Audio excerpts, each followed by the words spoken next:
आज के समय में म्यूचुअल फंड में इन्वेस्टमेंट करना काफ़ी आसान हो चुका है।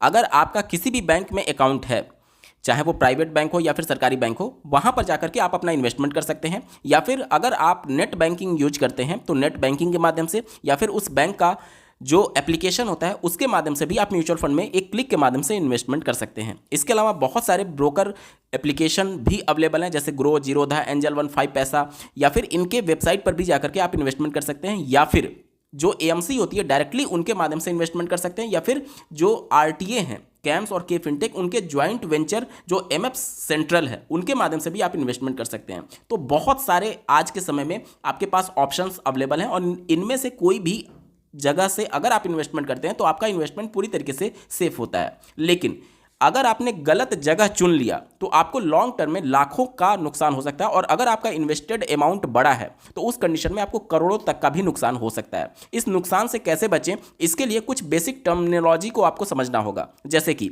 जब भी आप किसी प्लेटफॉर्म का यूज करेंगे तो उनके द्वारा जो आपको म्यूचुअल फंड प्लान सजेस्ट किया जाएगा वो दो तरीके का हो सकता है, या तो वो रेगुलर प्लान होगा या तो वो डायरेक्ट प्लान होगा। अब इनमें अंतर क्या है और कैसे आपको लाखों इवन करोड़ों तक का नुकसान हो जाएगा, इसके रिगार्डिंग इस वीडियो में डिटेल में बात करेंगे। और अगर आपने गलत प्लान चुन लिया है तो उसको कैसे सही करना है ताकि लॉन्ग टर्म में होने वाले नुकसान से आप बच सके। बहुत ही इंफॉर्मेटिव वीडियो होने वाला, अंत तक जुड़े रहिएगा। नमस्कार दोस्तों, मेरा नाम है नीरज, आप देख रहे हैं फिनोबिट यूट्यूब चैनल। अगर आप इस चैनल पर पहली बार विजिट कर रहे हैं तो इसको सब्सक्राइब करते हुए बेल आइकन को प्रेस करना ना भूलें। सबसे पहले समझते हैं कि डायरेक्ट प्लान क्या होता है। जैसा कि नाम से ही आपको स्पष्ट हो रहा होगा, यहाँ पर एज ए रिटेल इन्वेस्टर, मतलब कि ये मान लीजिए हम और आप हैं जो कि इन्वेस्टमेंट करना चाहते हैं म्यूचुअल फंड में, और ये एएमसी है यानी एसेट मैनेजमेंट कंपनी, जो कि आपके एसेट यानी आपके किए गए पैसे जो इन्वेस्ट आप करेंगे उसको मैनेज करने का काम करती है।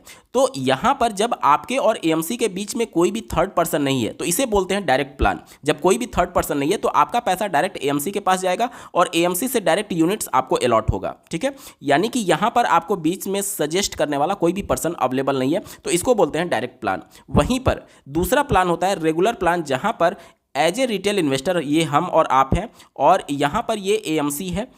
एएमसी और हमारे बीच में एक मीडिएटर आ जाता है जिसे हम थर्ड पर्सन या फिर ब्रोकर के नाम से जान सकते हैं।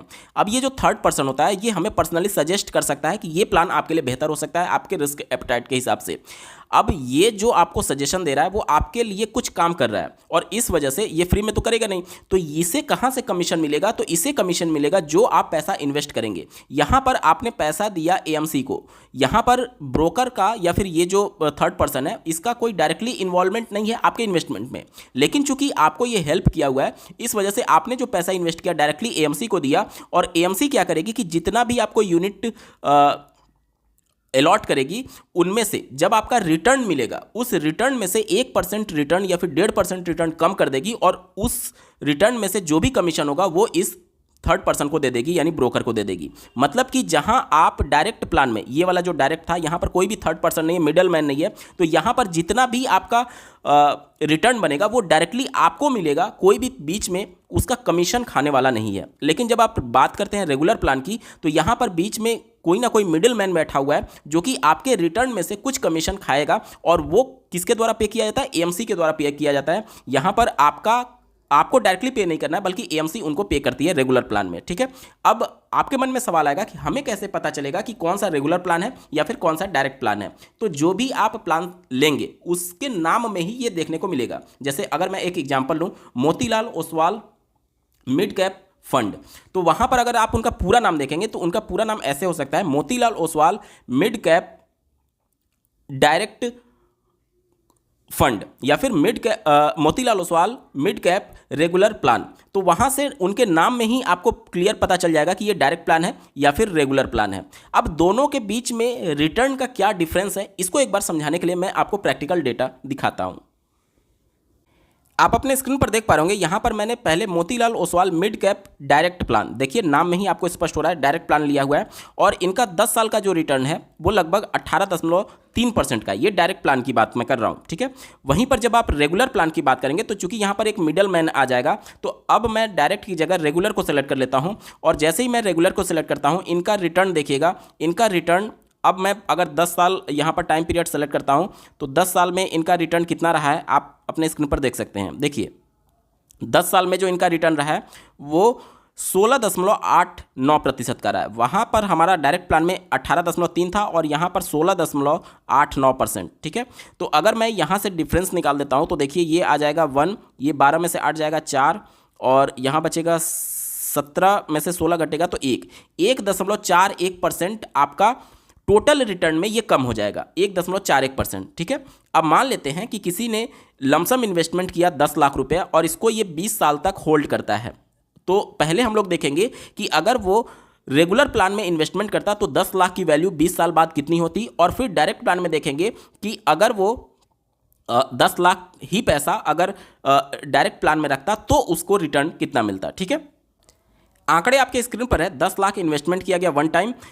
अगर मैं रेगुलर प्लान की बात करूं जहां पर बीच में एक मिडल मैन था जिसकी वजह से कमीशन उसको मिल रहा था और हमारा रिटर्न क्या हो रहा था, कम हो जा रहा था। तो अगर मैं रेगुलर प्लान 16.89% जो रिटर्न दिया हुआ है उसको अगर 20 वर्षों तक मैं लेकर के चलूं तो मेरा जो कॉर्पस बनेगा, आंकड़े आपके स्क्रीन पर है, 2,26,00,000 के आसपास बनेगा, 2,26,00,000।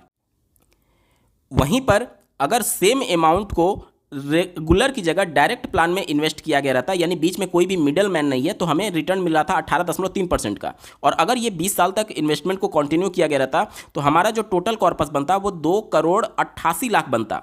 कितना, 2,88,00,000। अब आप यहां से देख पा रहे होंगे लगभग 50 लाख का तो मोटा मोटी यहीं पर आपको गैप देखने को मिल जा रहा है।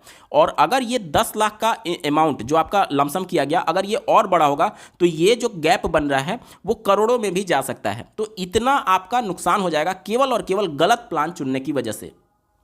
अब इससे आप समझ चुके होंगे कि डायरेक्ट प्लान आपके लिए बेस्ट ऑप्शन होगा, क्योंकि लॉन्ग टर्म में इससे आप ज़्यादा वेल्थ क्रिएट कर पाएंगे। रेगुलर प्लान में आपका 1 से लेकर के लगभग 1.5 से 2% का आपको नुकसान हो जाएगा, और ये जो कमीशन के तौर पर उस मिडल मैन, उस ब्रोकर को पे किया जाता है जिसने आपको रेगुलर प्लान दिया हुआ था। अब रेगुलर प्लान हमें ना मिले इसके लिए आपको विशेष तौर पर कुछ बातों का ध्यान रखना चाहिए। अगर आप बैंक के माध्यम से इन्वेस्टमेंट करते हैं, चाहे बैंक के नेट बैंकिंग के माध्यम से, बैंक के ऐप से, या फिर बैंक में जा करके अगर आप इन्वेस्टमेंट करते हैं तो आपको हमेशा रेगुलर प्लान ही मिलेगा।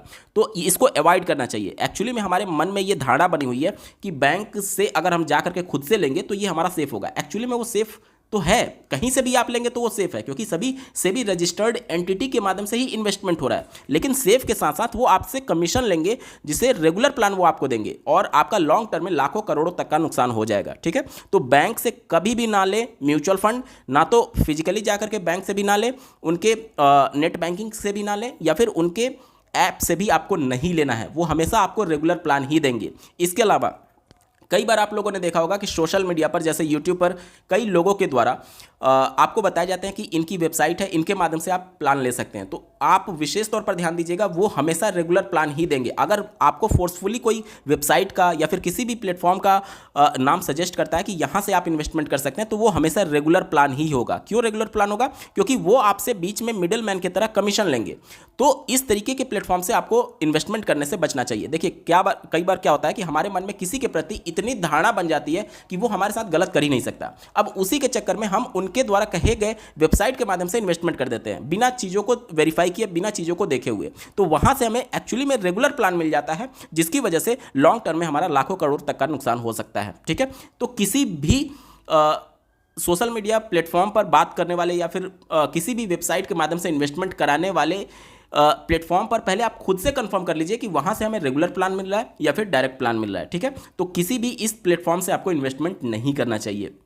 इसके अलावा अगर आप बात करें जैसे ग्रो हो गया, जीरोधा हो गया, एंजल वन हो गया, 5 पैसा हो गया, तो वहां पर भी जाकर के आपको कंफर्म करना है कि क्या आपको डायरेक्ट प्लान मिल रहा है या फिर रेगुलर प्लान मिल रहा है। सेम प्लान आपको डायरेक्ट और रेगुलर दोनों में मिलेगा, लेकिन दोनों के बीच में लगभग 1 से 1.5% का आपको गैप देखने को मिलेगा रिटर्न में, जो कि लॉन्ग टर्म में बहुत बड़ा डिफरेंस क्रिएट कर देगा आपके टोटल वेल्थ में। जैसे अगर मैं बात करूं एंजल वन की, तो एंजल वन अगर आपने किसी के लिंक से डाउनलोड करके और अगर प्लान लिया है तो वहां पर आपको रेगुलर प्लान मिलता है। और अगर आपने एंजल वन जो वेबसाइट है वहां पर जाकर के खुद से किया, या फिर मान लेते हैं कि अगर आपने ऐप डाउनलोड किया प्ले स्टोर से और वहां से जाकर के खुद से अगर आपने प्लान लिया, तो वहां पर आपको डायरेक्ट प्लान मिलता है। तो किसी भी लिंक से डाउनलोड करने से पहले खुद से वेरीफाई कर लीजिएगा कि आपको कौन सा प्लान मिल रहा है। ठीक है, तो ये सारी चीज़ों का विशेष तौर पर आपको ध्यान देना है। तो अगर मैं अब तक के वीडियो को समराइज करूं तो आपको हमेशा डायरेक्ट प्लान के साथ जाना चाहिए। रेगुलर प्लान में हमेशा आपका लॉस ही होगा।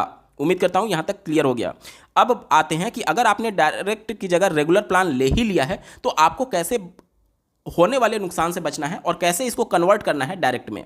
देखिए, ये बहुत सारे फैक्टर पर डिपेंड करेगा कि आपने इस प्लान में एंट्री कब लिया है। जैसे कि मान लीजिए कि जब आपने प्लान में इन्वेस्टमेंट शुरू किया और उस समय को अभी 1 साल से कम का समय हुआ है, 1 साल से कम समय हुआ है, तो उस दौरान जब आप पैसा निकालेंगे और डायरेक्ट में डालेंगे तो आपका एग्जिट लोड आपको पे करना पड़ जाएगा। तो इस एग्जिट लोड से बचने के लिए आप 1 साल का वेट कर सकते हैं, 1 साल का वेट कर सकते हैं।